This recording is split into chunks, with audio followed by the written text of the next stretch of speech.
नमस्कार. हां आज हिंगोली जिल्हा जागतिक मानव अधिकार संघटनेच्या वतीनं आज आम्ही आदिवासी एरियामध्ये एक तळं या ठिकाणी होतं. जवळपास 40 एकरचा एरिया असेल. 40 एकरच्या या जागेमध्ये 72 साली हा तलाव या ठिकाणी बांधण्यात आला होता.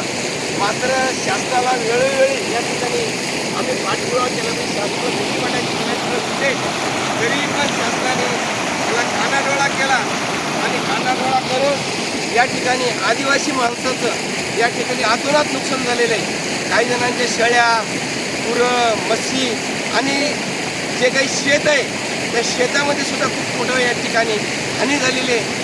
शासनाला आमची अशी प्रामाणिकपणे इच्छा आहे आपल्याकडं की वेळोवेळी आम्हाला या आदिवासी माणसाला आपण सहकार्य करावं आणि सहकार्य करून या आदिवासी लोकांना या ठिकाणी मदत करावी हीच या ठिकाणी नम्रपणे इच्छा आहे.